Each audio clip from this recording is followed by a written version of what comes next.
welcome to this edition of What Matters. And today, my guests are the actors from the the soon-to-be new show, Ray and Nephew. Yay. Now, if you are a connoisseur of rum or you know anything about the islands, it's a wonderful play on an award-winning, world-famous rum called Ray and Nephew, Overproof, which is like, what, 130% or something? Maybe even It's up 140. there. It's really, up really there. high. So today we have Keith and Sheronna. So first, let's start at the beginning and have you introduce yourself. So Keith?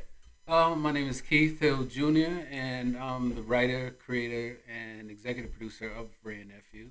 Also one of the co-stars. And, you know, by day, I'm a legal bookkeeper. I have my own business. But by night, I do a lot of creative stuff, such as this writing project. Amazing. And? I am Sheronna Osbourne, and I am an actress here in Toronto. And I'm one of the actresses in Ray and Nephew. My character, her name is Anne-Marie. And my day job, I'm a full-time actress, and I also work in film and television as a costume buyer. So when I'm not acting, I'm dressing actors. Oh my goodness. I'm going to be pulling her aside after she just listed one of my fantasy jobs. Yeah.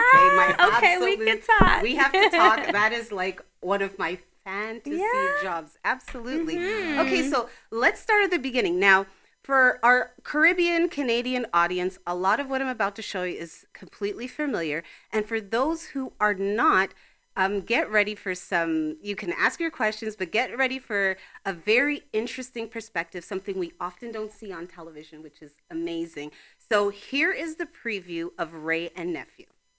My son Lenny is the best basketball player in the world. See Lenny's game yesterday? Yo, you see that assist? Don't see me! You ain't gotta go home. What? But you gotta get the hell up out of here. She like a lobster, right? All the meat in the tail. That don't make no sense to me at all. That sounds good to me.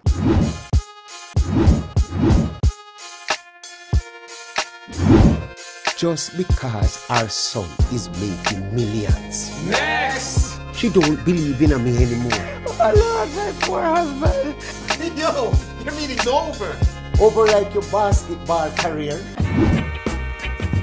Hello? This is Mr. Raymond Powell. Hello? Hello? Hello?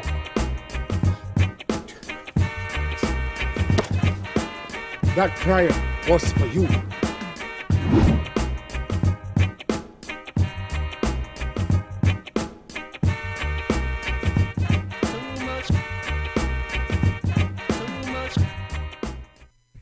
So that was the preview of Ray and Nephew. Now, the rum is spelled with a W. Right. So the main character, so are you Ray in the show? No, Ray is the uncle. Ray, okay, Ray is the Nago uncle. Morris. Mm-hmm. So he's Uncle Ray.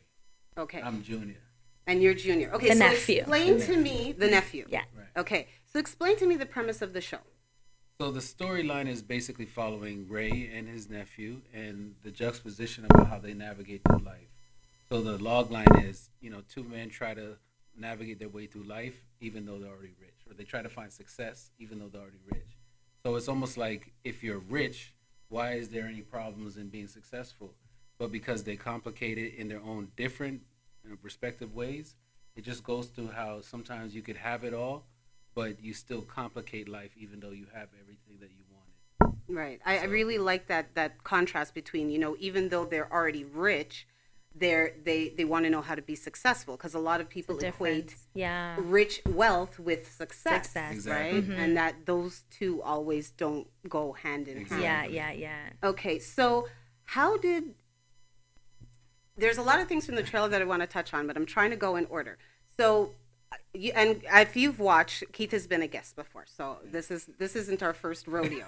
But Sheronna, this is the first time meeting you, and it is a pleasure. Thank you. So you're a professional actress. Mm-hmm. How did you connect with Keith? How did this work? I mean, give us some networking hints for our people out there that are aspiring to do things and connect with people who are getting it done.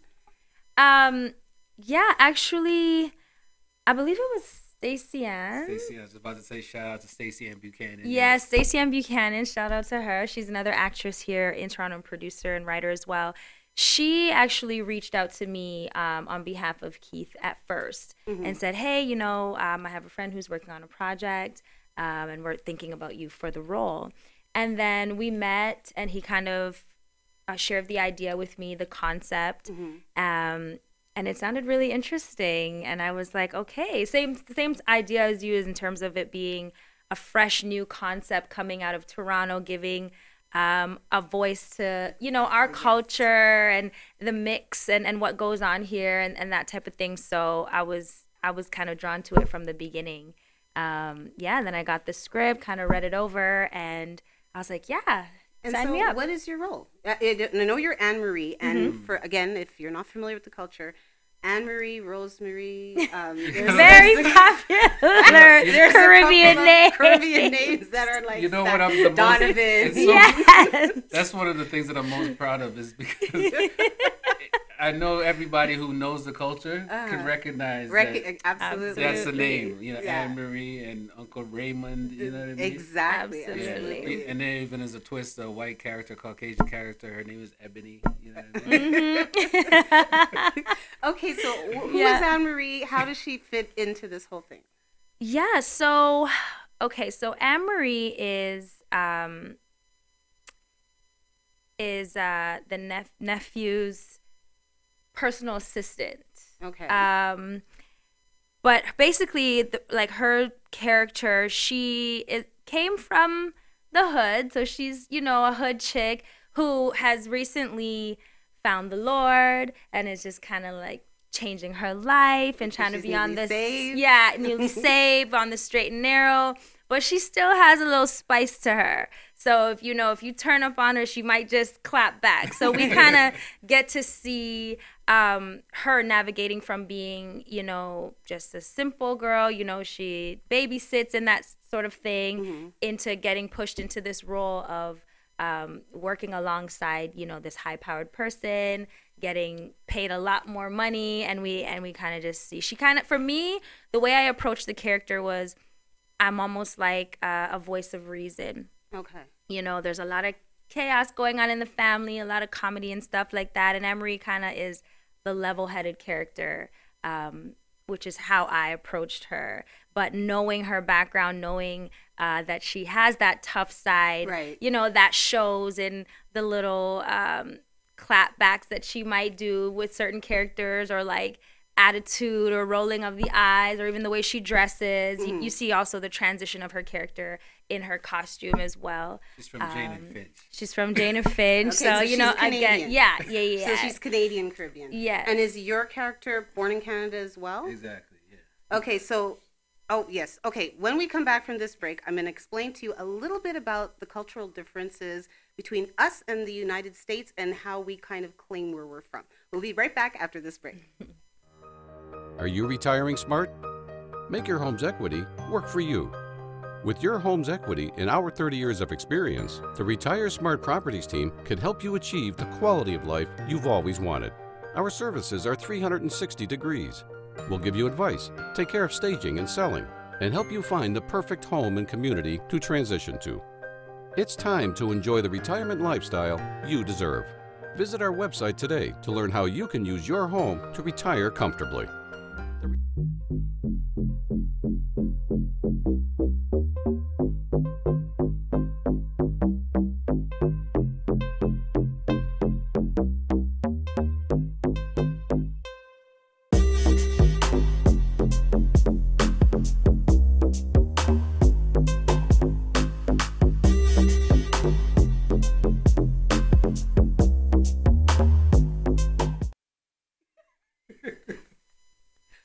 And we are back. Sorry, I was too busy giggling. So we're back with Sheronna and Keith from Ray and Nephew, the new sitcom, Caribbean Canadian sitcom. I love saying that. That is so amazing. It's exciting. It is exciting. It is so exciting because we're really underrepresented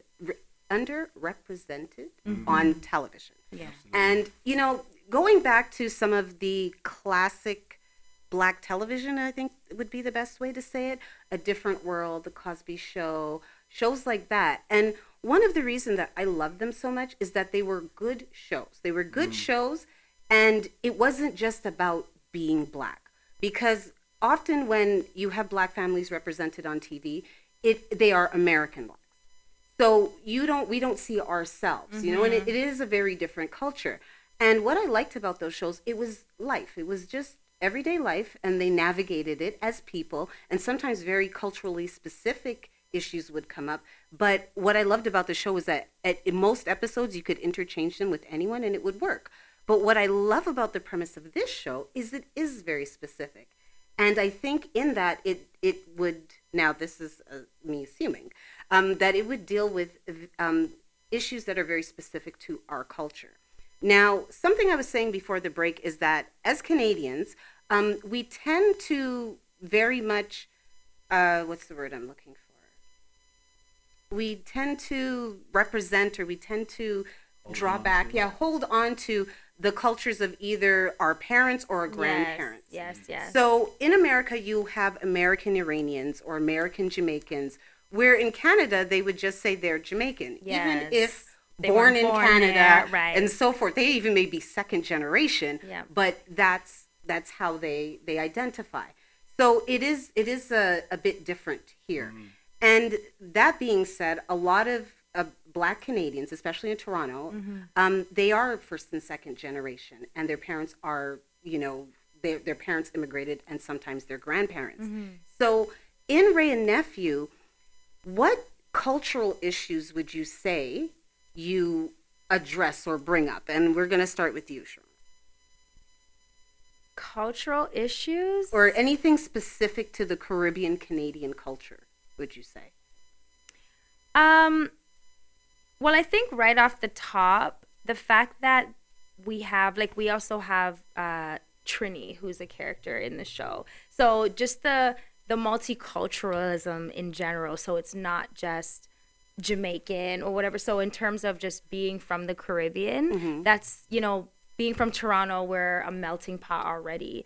So I think right from the gate, that's something that is represented in the show in terms of, because again, in comparison to the U.S. and stuff like that, there's a lot of separation at times. So I feel like this show, right off the bat, just kind of shows all the cultures that come together, you know, and there's not really much difference. We have our differences, but the fact that you have like some Trinis in there, some Jamaicans, some, you know what I mean? It's a bit of, it's exactly really how like we a live. real representation of what we really experience from day to day. Yeah, Caucasian. Yeah, absolutely. Just, like multicultural relationships, that kind of thing. It's all there. One thing I wanted to add is you brought up a point that, you know, it's specific to the Caribbean and the culture, but, you know, I spoke to a few people, and one of the people is Jessica Klein, who's head writer of 90210.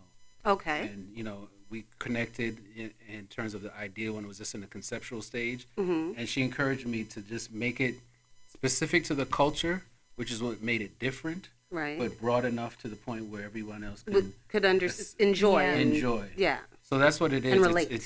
It's very specific to the culture, but it's not that deep into the culture that you get lost if you're not from it. Right, exactly. So if you are not Caribbean, you wouldn't watch and go, what's going on? Like, you may learn a few new things. Exactly. But it's, you know, it's all the stuff that's already been, and the concept ultimately is the fact that it's already been commercialized. Caribbean cultures, we know Bob Marley, we know Jerk Chicken, they know, you know, a whole bunch of things, reggae music. It's commercial.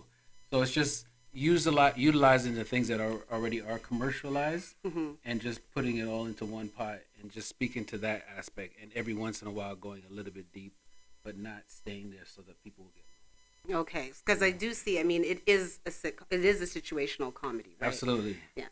And sorry, just to give you a sense of the style, it's Blackish meets Fresh Prince of Bel-Air. That's the mindset. Okay. But they're West Indian.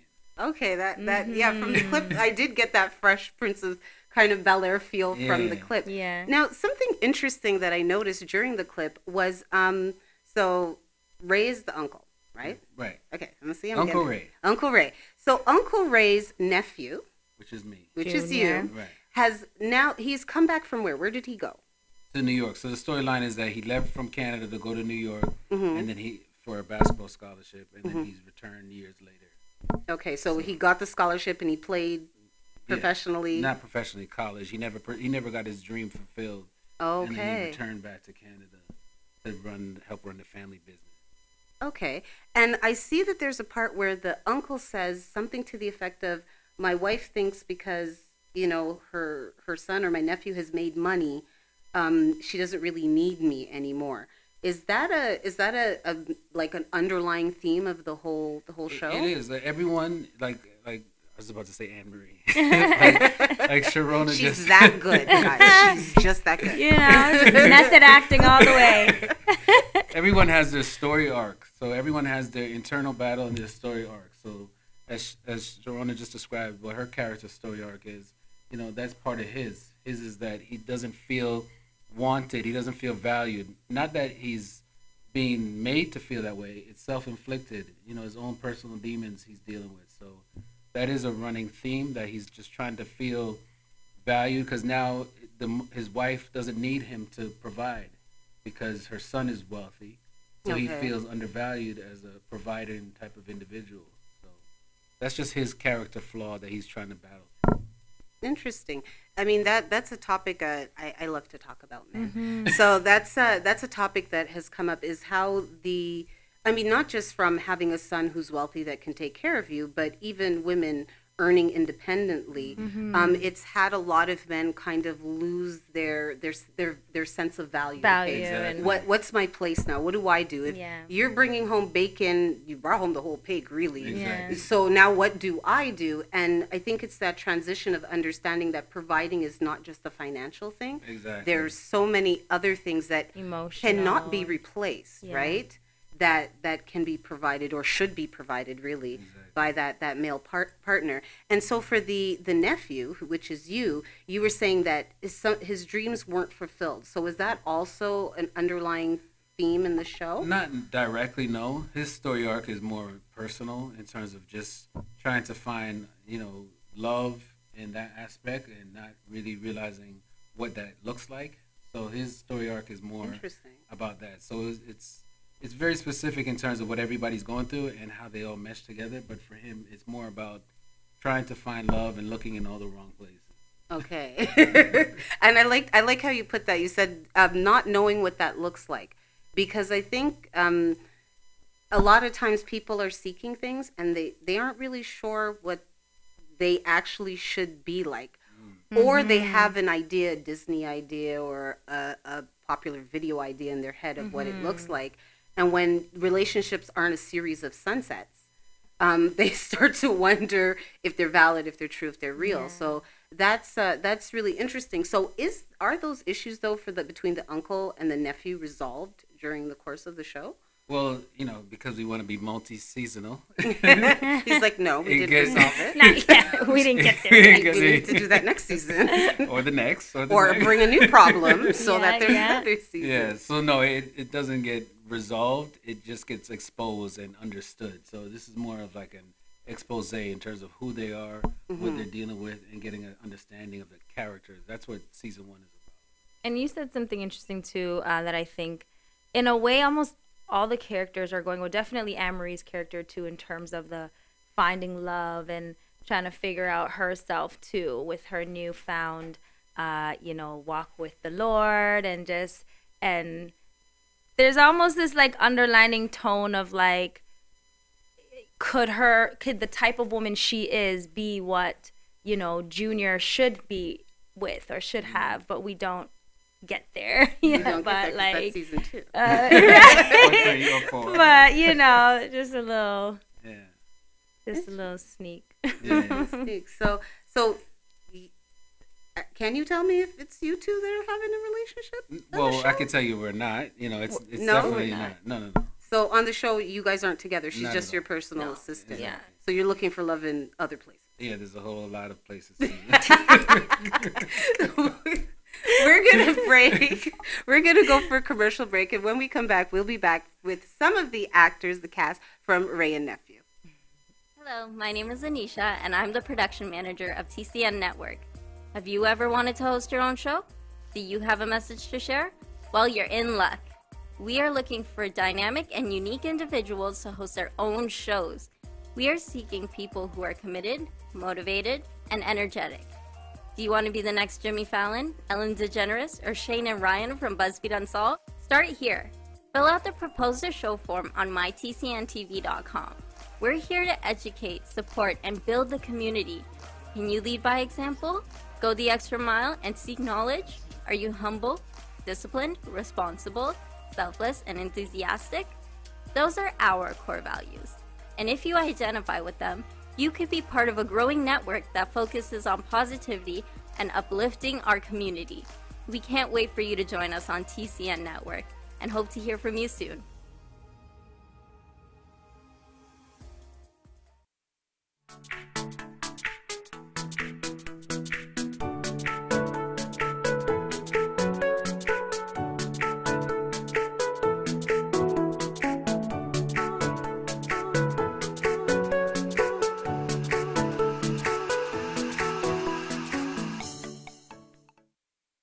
My son Lenny is the best basketball player in the world. See Lenny's game yesterday? Yo, you see that assist? Don't see me. You ain't gotta go home. What? But you gotta get the hell up out of here. She like a lobster, right? All the meat in the tail. That don't make no sense to me at all. That sounds good to me.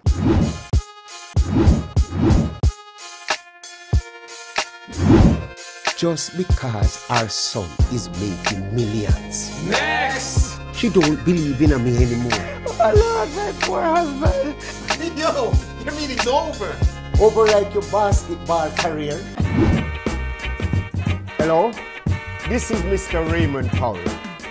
Hello? Hello? Hello?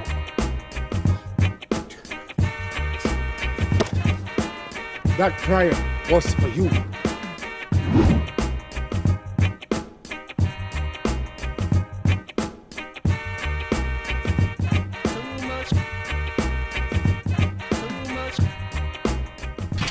Welcome back. And that was a clip for a preview of Ray and Nephew, which is soon come. That is Soon come. Yes, soon soon come. come. Just now. Soon reach. And other Soon things forward. that make you think that nothing will ever happen. If somebody says to you soon come, it may not happen. Another hour. So at the break, and you were saying something just now about authentic accents, right? Which is really wonderful to hear, especially to the trained ear, someone who's used to the accent. Oh, yeah. Because a lot of times when Caribbean people are represented on television, it's so off. So off. I often wonder. I'm like, I know for a fact that Jamaicans immigrated to the state, and I know for a fact some of them are in acting. So this makes me wonder, why are none of them doing these or even get a consultant help with your twang a bit. Yeah. But oftentimes when you hear the accent, it's really, really horrible. So it's really nice to hear the real authentic accent. So during the break, Keith said something which is very, very interesting.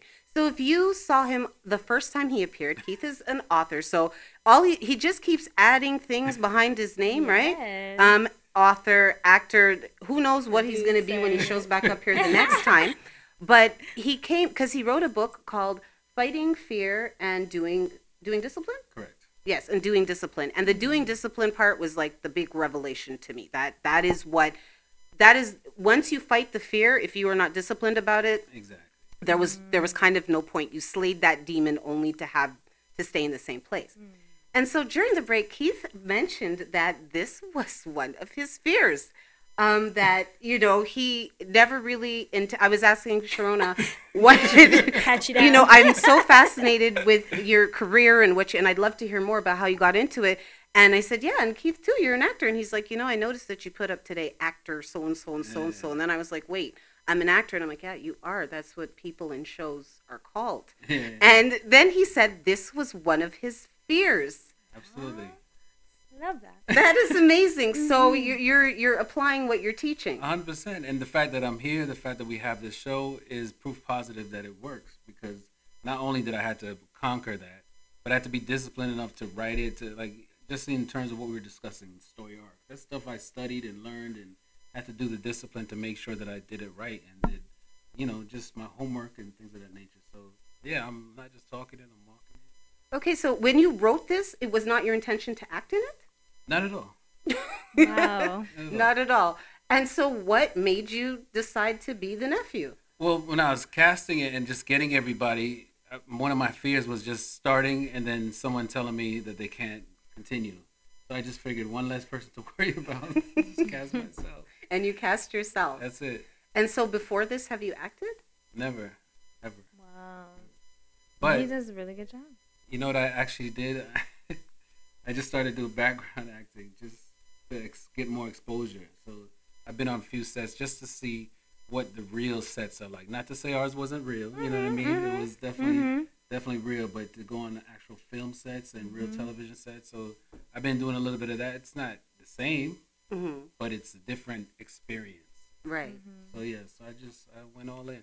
You went all in. So you took yourself out of that comfort zone and immersed yourself in it and learned as much as you can. Yeah. And now you are nephew. No, nephew. Now you are nephew. And so, Sheronna, how did you start? When you were, was this something you always wanted to do? Acting? Yeah, actually, yeah. I was definitely the kid who was, dancing and singing in the mirrors all the time. Through high school, I was, doing music theater and that type of thing. And then after high school, I didn't exactly know how to become an actor. In my mind, it was just like, okay, now I got to go to college or university for something. I didn't know that I could study, this art form there. So I went to my other love and passion, which was fashion. So I went to school for fashion business and that. But during my college days, I was still taking acting classes and stuff like that. And only a few years ago did I become represented professionally by an agent and now doing, TV and commercial stuff. And I also do theater as well. So, yeah, I mean, for me, it was kind of like as I mentioned earlier, I work on film sets, as my day job. So I'm dressing actors. So somebody like a background actor, I would be dressing them, or shopping for lead characters and that sort of thing. So I've always been in the environment, and still that sort of like bug just kept biting at me like, no, you want to be in front of the camera. You know what I mean? But I've learned so much. Like you said, you did background just to be in the environment. And so I feel as an actor, I've now been able to like use what I learned, from being behind the scenes for so many years, and use that to my advantage when it comes to coming on a set with things like, my professionalism. I understand what, blocking is, how to keep control of my continuity, my costume, my eye line. I know these things already just from doing costumes. But yeah, this is me, by the grace of God, just navigating full time, and it's been great. So this Ray Nephew show will be my first show that, like a series that I'm a series regular on. So I'm really excited about it. That is amazing. There's a lot that you said that I think is so inspiring, and that background work that you both did. There's a lot to be said about the ground floor. There's a lot to be said about even just being in the right room. A lot of us, you want to do something and it's like, well, this is what I want to do and I shouldn't accept any less. And absolutely have your standards, have your goal, but understand that in order to get there, it's often in steps. So it's better to be in the mail room of the studio than to not be in the studio at all. Absolutely. And open your eyes and learn, like do the grunge work. You can, you'll have so much experience, because what's the catch-22, right? You can't get the job without the experience. You can't get the experience without the job. So sometimes you got to not take that job, but take another one that involves the job, and then keep your eyes really open, because that's how you got in. But there's something else you said that I found really interesting was you finished, high school and you're like, well, how do I become an actor? Like, you just go to actress school, and they give you an Academy Award and say, here legit. you go. Like, I was you're really an actress confused. now. You can do that. So you chose your second love, which is so amazing that you had that passion. Yeah.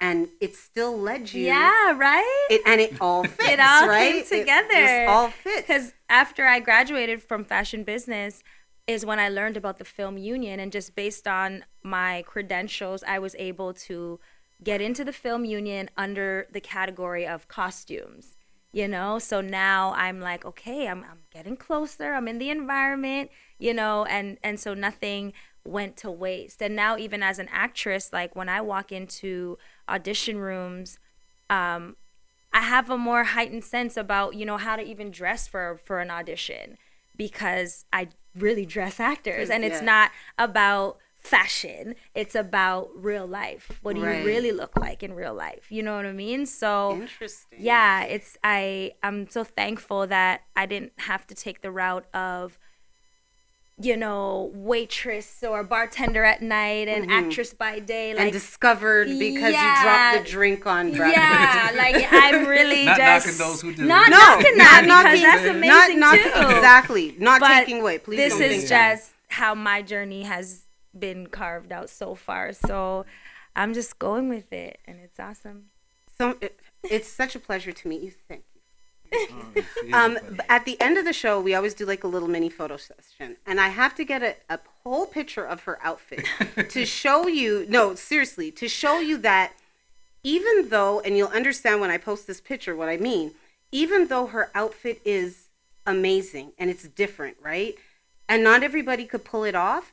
It doesn't seem like a costume, and it doesn't seem, because it goes with you. Like you said, there's a difference between like a costume and real, and how you dress in real life. And I thought that was a very interesting way to put it, because you think a costume designer and actresses, everything is a costume, but it has to, you have to embody it, or does it have to embody you? Which way does it go? Yeah, it's like, here's the thing, TV and film is supposed to be, you know, a representation of real life, you know what I mean? So yeah, you kind of just fit, like when we go as deep as, you know, if we're doing something from the 1800s, even the undergarments that you'd be wearing won't be Victoria's Secret 2018. Really? They put you in those granny panties, you know, wireless bra. Oh yes. I'm here thinking about Beyonce's video, and I'm like, that looked painful. It's a real corsets. Oh yeah. That's why whenever we're on set, I always check with Sheronna first. Like, is this cool? Does this look right? You know this real? This good? It's presentable for both aspects. Okay, our last break. We will be back with our last segment after this moment, and we're going to talk about where you can find it, when you can find it, and what's coming up next for both of our guests. We'll be right back.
And we're back with Sheronna and Keith, stars of Ray Nephew, coming soon. So on the break, we have these great discussions on the break, and so I will have you guys join us. And we were talking a bit about the journey, getting there, and how we all take different paths, right? And Sheronna's was a bit more clear-cut because she stayed all in the same area, but it wasn't just a direct path. She didn't get out of school and somebody said, here's an Academy Award, right? Yeah. But she stayed the course and moved and learned and moved and learned. Adjusted. And the same with you. You were saying that bumping your head is part of the process, right? Absolutely. And you learn as you go. So a great saying that I heard the other day was, if your first launch is perfect, you've waited too long. And that inspired me so much. It lit the fire back under a lot of projects that I had that I was like, And I was like, you know what? This is really good. And if you know you've given it your best, you truly, with what you know now, because what I know next week, I probably wouldn't do it this way now, right? Exactly. You learn more and you're like, oh, It's I should have about used that program. It's growth. But at the time, that was your best. And that's what's going to help you grow. So that was your best. Yeah. Anyone out there who's listening, and this is like the underlying theme of my show, if you start to figure out yet, I want to inspire you. I want to have people on that share their stories to let you know that the things in your head, you can make them real. It's just that, as Sheronna said, you got to take the first step. Absolutely. And if you stub your toe, you're going to be okay. Just hop to the next step, well, right? One of my favorite sayings is either you win or you learn. Exactly. But you never lose, because if you stub your toe, you just learn not to go that way, or be careful as you go along your journey in another way. Because it's all a learning lesson, and there's a value. And I always like to use the analogy of a soldier at war, because a soldier at war doesn't become decorated without having gone through a battle, a war, some significant term. You don't get the Purple Heart of Valor unless you've done something that warrants it. So right. People give those people accolades, but that's because they went through hell to get it. So if you didn't get it, it just means you didn't go through what you had to go through to get it. But that journey, that battle, it's all a part of the experience, and it's actually to be embraced. Yeah, exactly. How you look at it. And one thing that I always, remind myself of as I'm just continuing, because for me, I'm just getting started. I'm still very much in the infancy of my career in my mind, but I always have to remind myself that there's no platform without the process. You know what I mean? I spend a lot of my days, 6 days out of the week in sweatpants, hair tied up, just doing the work. You know what I mean? And then you get the reminders every now and then, the bookings, and I just shot a commercial in Mexico last weekend. And so, you just get these little reminders like, okay, you're on the right track. You're on the right, you're but doing your thing. You're doing the work. And just a lot keep of it's going. Not glamorous. Yeah, a lot of it is not glamorous. Right. But yeah, the process is the real work. And that's where your foundation comes from. So I agree with you. I know that they say that most successful, whatever field you're in, the successful people read. They do the research, they read, they look at others. Oh, look, we have a comment.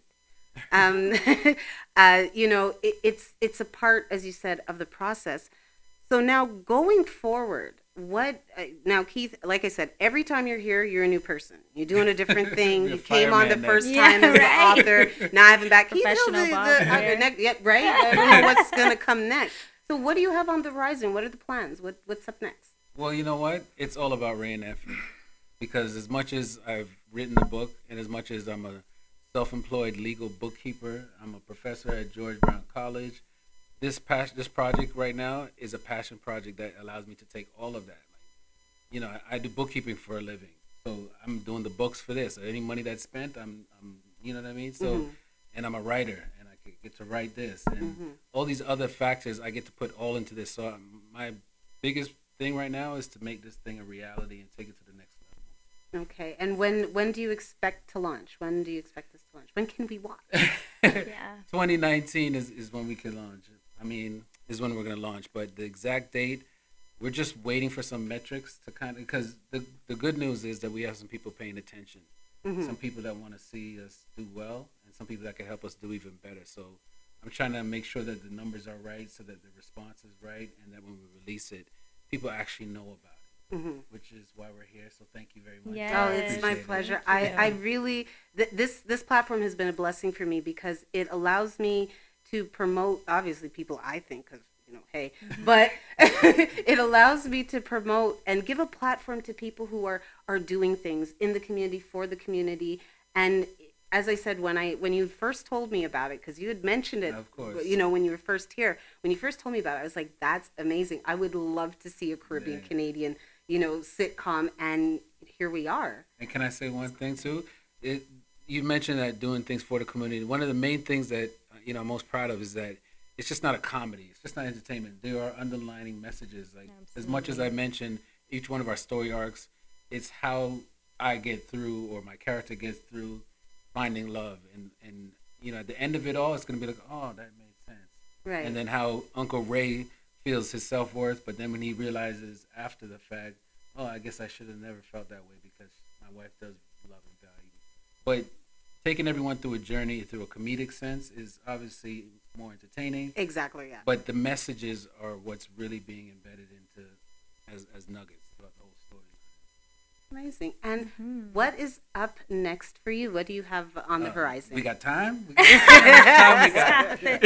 Well, the most immediate thing, of course, I am super excited about Ray and Nephew. I'll be, here and there, and people would already know about it and come to me and ask me, like, yo, that Ray and Nephew show, when is that coming out? And I'd be like, hit him up, like, what date should I say, What do I say? So I'm super excited for that. But my most immediate project that I'm working on right now is a poetry and theater show that is going to be at the Factory Theater on December 1st and 2nd.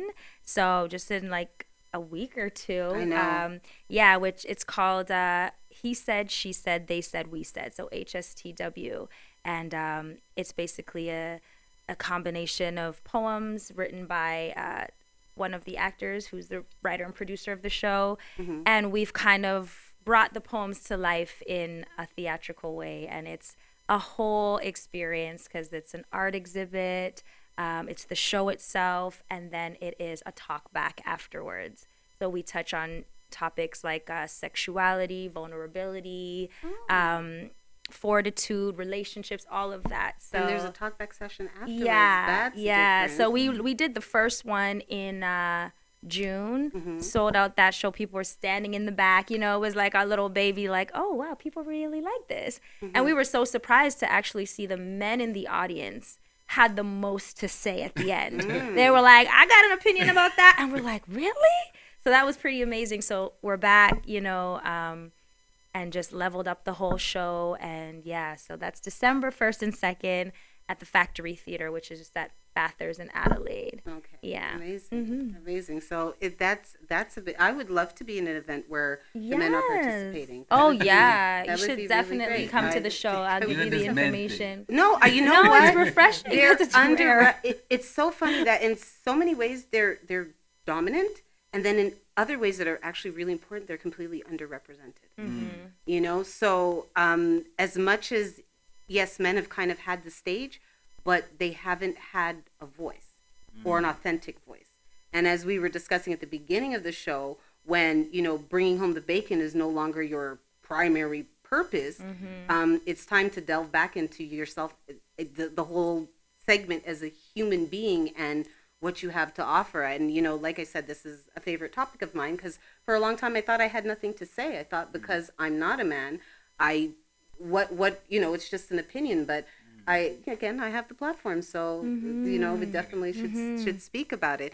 So Ray and Nephew will be debuting next year and in 2019, which is right around the corner, as you said, and we'll definitely be keeping you posted. You can find all their social media is up, and you'll see it on the link underneath, as well as the Ray and Nephew page on Facebook and Instagram. You can follow them there, and I can guarantee you that all over Sheronna's page and Keith's page and mine, you will see the launch date of Ray and Nephew. I will definitely be promoting and supporting this, and I can't wait to see season 1. Absolutely. And so I thank you all for joining me again for What Matters. We will be back next Tuesday, and I have Coco Murray. She is you know what? I'll tell you what she is when you come back next week. We'll see you next week.